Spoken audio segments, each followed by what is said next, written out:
बहुत समय पहले की बात है। भारत के उत्तर में बसे एक छोटे से गांव शिवपुर में एक गरीब किसान हरिदास रहता था। हरिदास सीधा सादा, ईमानदार और अत्यंत भक्तिपरायण व्यक्ति था। उसका जीवन कठिनाइयों से भरा था, न अच्छा घर, न भरपेट भोजन, न धन के कपड़े, फिर भी उसका मन भगवान शिव की भक्ति में लीन रहता। हरिदास की सबसे बड़ी पूंजी थी उसकी आस्था। हर सुबह वह सूरज उगने से पहले उठता, पास के शिव मंदिर में जल चढ़ाता और ओम नमः शिवाय का जाप करते हुए घंटों तक ध्यान लगाता। सावन का आगमन। सालों बीतते गए। एक वर्ष जब सावन का महीना आया, हरिदास के मन में एक विशेष उमंग थी। सावन भगवान शिव का प्रिय महीना माना जाता है और उसमें आने वाले सोमवार विशेष रूप से शिव पूजा के लिए अत्यंत शुभ माने जाते हैं। हरिदास ने प्रण लिया कि वह सावन के पहले सोमवार से लेकर पूरे महीने तक व्रत रखेगा, जलाभिषेक करेगा और केवल फलाहार करेगा। लेकिन उस वर्ष हालात बहुत खराब थे। खेत में सूखा पड़ चुका था, अनाज घर में नामात्र बचा था। पत्नी राधा ने चिंतित होकर कहा, हरिदास, इस बार हालात बहुत मुश्किल हैं। खेत सूखे हैं, घर में अन्न नहीं है, तुम उपवास कैसे करोगे? हरिदास राधा, जब शिव का नाम साथ हो तब भूख क्या मायने रखती है। भक्ति में विश्वास रखो, भोलेनाथ सब देख रहे हैं। सोमवार की सुबह हरिदास जल्दी उठा। उसने गंगाजल के लिए नदी की ओर प्रस्थान किया। रास्ते में उसके पैर कांप रहे थे, शरीर कमजोर था, लेकिन मन में शिव नाम की शक्ति थी। नदी से पानी लाकर वह मंदिर पहुंचा और शिवलिंग पर श्रद्धा से जलाभिषेक किया। वहां गांव के अमीर लोग भी आए थे।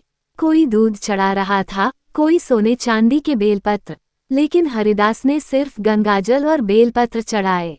उसकी आंखों से अश्रुधारा बह रही थी और वह भक्ति में लीन हो गया। वह बोला, हे भोलेनाथ, आप भक्तों की पीड़ा हे भोलेनाथ, आप भक्तों की पीड़ा हरते हैं। मुझ पर कृपा करें, मेरे खेत में अन्न उपजे, मेरे बच्चों को 2 वक्त की रोटी मिले। लेकिन सबसे पहले मुझे अपनी भक्ति में अडिग रहने की शक्ति दें। उसी रात हरिदास को सपना आया। उसने देखा कि एक साधु स्वरूप में भगवान शिव स्वयं उसके सामने खड़े हैं। शिव बोले, हरिदास, तुम्हारी भक्ति ने मुझे प्रसन्न किया है।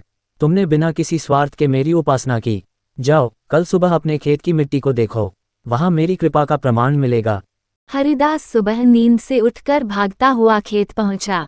वहां का दृश्य देखकर उसकी आंखों से आंसू झरने लगे।